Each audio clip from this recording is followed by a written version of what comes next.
Hello students, आज मैं आप लोग को क्लास 8 का कुछ मैथ्स का इंपॉर्टेंट फार्मूला बताने जा रहा हूँ। ठीक है, आप देखेंगे और ये फार्मूला आपका जितना भी मैथ्स का प्रॉब्लम है उसको आसानी से आप सॉल्व कर सकते हैं अगर ये सारे फार्मूले को आप अच्छे से लर्न कर लेते हैं। तो फार्मूला क्या है मैं आपको वन बाय वन बताता हूँ इसको। ठीक है, पहला क्या है, ये सेंट्रल एंगल। सेंट्रल एंगल आप जानते होंगे, सेंट्रल एंगल हम लोग कहाँ फाइंड आउट करते हैं, जब आपको पाई चार्ट निकालना होता है। ठीक है, और पाई चार्ट आप जानते हैं कि पाई चार्ट में आपका 360 डिग्री का क्या बनता है, एंगल बनता है ना। तो 360 डिग्री का जब यहाँ पे आप ये पार्टीशन रहते हैं आपका, है ना, ये आपका अलग अलग पार्टीशन में ये बढ़ जाते हैं, तो ये एंगल फाइंड करने के लिए यहाँ पे आप इस फॉर्मूला का इस्तेमाल करेंगे, वो होता है सेंट्रल एंगल, जो आपका होता है क्या, value of the component by sum of all components into 360 degree. इसकी मदद से आप क्या निकाल सकते हैं, यहाँ पे एंगल को फाइंड कर सकते हैं। ओके, ये आपका जो है ये आपका प्रोबेबिलिटी चैप्टर से है। प्रोबेबिलिटी में क्या होता है कि हम लोग पॉसिबिलिटी को फाइंड करते हैं। तो किसी भी इवेंट का पीई का क्या मतलब हो गया, प्रोबेबिलिटी ऑफ एन इवेंट, है ना। तो इसका फॉर्मूला फाइंड करने के लिए, यानी इसका फॉर्मूला क्या होता है आपका, number of favourable events by total number of outcomes और इवेंट्स आप कर सकते हैं, है ना। फेवरेबल इवेंट, इसका एक एग्जांपल समझा देते हैं। जैसे मान लीजिए आप एक किसी कॉइन को टॉस करते हैं, तो कॉइन जब टॉस करेंगे तो कॉइन में आपका दो इवेंट यानी दो आउटकम्स आएगा, या तो हेड आएगा या तो टेल आएगा। तो ये आपका आउटकम्स कहलाएगा या फिर ये इवेंट कहलाएगा। तो ये टोटल नंबर ऑफ इवेंट्स हो गए हैं। और फेवरेबल इवेंट या आपको बोलेगा हेड आया या टेल आया, उसके अकॉर्डिंग आप इस फॉर्मूला को पुट करेंगे। ठीक है, नेक्स्ट आपका आते हैं हम लोग किस पे, total surface area of cuboid. ये मेंसुरेशन का फॉर्मूला है। ठीक है, तो आप क्यूबॉइड होते हैं, क्यूब होते हैं, सिलेंडर होते हैं, हॉलो सिलेंडर होते हैं। बेसिकली आपका बुक में ये सारे कंटेंट फॉर्मूला के रूप में दिए गए हैं। ठीक है, तो देखिए पहला फॉर्मूला क्या है, total surface area of keyboard, है ना। कीबोर्ड का तो आप जानते हैं, फिगर ड्रॉ कर सकते हैं कि ये कीबोर्ड कैसा होता है। तो आप देखेंगे कीबोर्ड एक 3 डायमेंशनल शेप होते हैं, जिसमें आपका क्या होता है, लेंथ होते हैं, ब्रेथ होते हैं और हाइट होते हैं। ठीक है, ये आपका 3D फिगर है। तो इसका जब हम लोग क्या निकालेंगे, टोटल सरफेस एरिया निकालेंगे, तो इसका फॉर्मूला होता है 2 × LB + BH + HL होता है। ओके, उसी तरह से जब आप क्यूब का टोटल सरफेस एरिया फाइंड करेंगे, क्यूब आप जानते हैं क्यूब में क्या होता है, ईच शेप्स जो होते हैं वो स्क्वायर शेप में होते हैं, और ये भी आपका 3 डायमेंशनल फिगर होता है। ठीक है, तो क्यूब का जब हम लोग क्या निकालते हैं, टोटल सरफेस एरिया, तो ये फॉर्मूला होता है आपका 6a²। उसी तरह से अगर हम लोग सिलेंडर का निकालेंगे टोटल सरफेस एरिया, तो टोटल सरफेस एरिया सिलेंडर का जो आपका होता है वो क्या होता है, वो आपका होता है 2πr × r + h होता है। ठीक है, अब और इसमें आपको पता होगा r क्या होता है, रेडियस होता है जो यहां से यहां तक होते हैं, और h क्या होते हैं, ये यहां से ये इसका हाइट हो जाती है।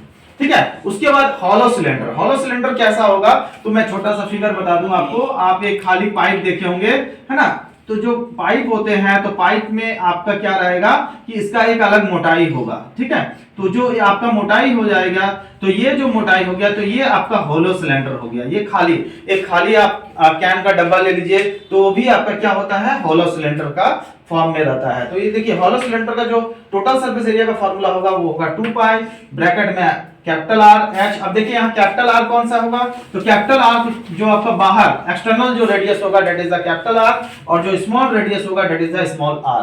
लेकिन यहाँ हाइट में कोई फर्क नहीं पड़ेगा, हाइट आपका सेम रहेगा ऊपर से यहाँ नीचे तक। ठीक है, तो ये आपका कैपिटल R होगा, बड़ा रेडियस एक्सटर्नल रेडियस, और जो इंटरनल रेडियस होगा वो स्मॉल r होगा, और हाइट यहाँ पे सेम रहेगा। तो इसका फॉर्मूला आपका क्या हो जाता है, 2π ब्रैकेट में r h + RH और प्लस r², बड़ा R² और माइनस छोटा R²।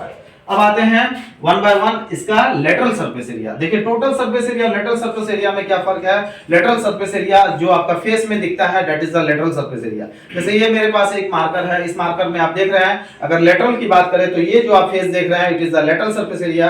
अगर टोटल सरफेस एरिया की बात करें तो ये आपका जो फेस, ये आपका हो गया lateral surface plus top and bottom, ये दोनों पार्ट आपका हो जाता है टोटल सरफेस एरिया। तो टोटल सरफेस एरिया और लेटरल सरफेस एरिया में यही फर्क होता है। लेटरल सरफेस एरिया क्यूबॉइड का 2h × L + B होता है, क्यूब का 4a² होता है, सिलेंडर का 2πrh होता है, और होलो सिलेंडर का 2π × r + R capital R plus small R into H होता है। ओके, अब आते हैं वॉल्यूम। वॉल्यूम का मतलब क्या होता है? वॉल्यूम मतलब उसका कैपेसिटी, किसी भी कंटेनर में उसका क्या कैपेसिटी होगा, मतलब वो कितना कंज्यूम करेगा। जैसे मान लीजिए अगर ये मार्कर ही है तो इस मार्कर में कितना इंक है, मतलब फुल कितना है वो, ठीक है। कोई एक बकेट है या कोई भी एक कंटेनर है, उस कंटेनर में वो कितना आ सकता है, चाहे वो एयर हो, चाहे वो वाटर हो, चाहे वो किसी भी तरह का आपका ग्रेन्स हो, वेट हो, है ना, तो वो कितना उसमें समा सकता है, दैट इज द वॉल्यूम। तो अब वॉल्यूम हम लोग जानते हैं क्यूबॉइड का क्या होता है, L into B into H होता है। क्यूब का क्या होता है, ए क्यूब होगा। सिलेंडर का क्या होगा, पाई आर स्क्वायर। एच होगा, हॉलो सिलेंडर का क्या होगा, pi H into r square minus r square, यानी एक्सटर्नल आर और माइनस इंटरनल आर। और उसके बाद आते हैं, ये देखिए, ये जितना भी अभी फॉर्मूला मैंने बताया ये आपका मेंसुरेशन चैप्टर का है। अब आते हैं एक और चैप्टर जो आपका है, कौन सा, एक्सपोनेंट चैप्टर। ये चैप्टर 20 जो है ये एक्सपोनेंट चैप्टर का है। तो एक्सपोनेंट में क्या होता है, अगर हमारा बेस सेम रहता है ना, आपको बता दें कि अगर कोई भी नंबर लिखते हैं तो ये आपका बेस नंबर होता है और ये ऊपर वाला आपका एक्सपोनेंट कहलाता है, ठीक है। तो यहाँ पे क्या होगा, अगर हमारा बेस सेम रहेगा डिवीजन में और ऊपर का हमारा एक्सपोनेंट अलग रहेगा तो यहाँ पे वो माइनस हो जाता है, यानी a to the power m minus n। वही चीज आपका अगर इनटू में रहेगा तो क्या होगा, पावर प्लस हो जाएगा, यानी m प्लस n होगा। और अगर प्रोडक्ट में रहेगा, वो मल्टीपल पे मल्टीपल रहेगा तो वो आपका मल्टीपल हो जाएगा, यानी एक ब्रैकेट के बाहर ब्रैकेट में यानी रहा तो वो आपका प्रोडक्ट के रूप में होगा। a टू द पावर 0, यानी किसी भी नंबर पे अगर आपका 0 रहता है तो वो उसका वैल्यू कितना देता है, 1 देता है। चाहे अगर मैं बताऊं आपको यहाँ 100 पे पावर 0 करें तो भी वैल्यू अगर 1 होगा, या फिर इतना लिखने के बाद इस पे पावर 0 दे दे तो इसका भी वैल्यू क्या होगा, आपका 1 ही होगा। यानी किसी भी नंबर पे अगर पावर 0 रहता है तो उसका वैल्यू क्या आता है, 1 ही आता है। नेक्स्ट आपका फॉर्मूला है, यहां देखेंगे इसका जो एक्सपोनेंट है ये माइनस में है। अगर माइनस में एक्सपोनेंट रहता है तो वो क्या हो जाता है, रेसिप्रोकल हो जाता है, यानी वो रिवर्स हो जाएगा, यानी a बाई बी कन्वर्ट हो गया b बाई a में, ठीक है।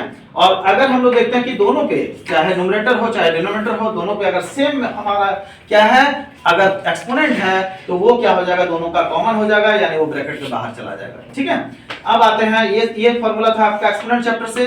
अब कुछ फार्मूला हम लोग पढ़ लेते हैं आइडेंटिटीज का, है ना, जो आपका फैक्टराइजेशन चैप्टर का है। इसमें 3 फार्मूला क्लास 8 के लिए बहुत इंपॉर्टेंट है, वो है a प्लस बी का होल स्क्वायर, जो आपका होता है a square plus 2ab plus b square. और दूसरा a माइनस बी का होल स्क्वायर, ये होगा आपका a square minus 2ab plus b square.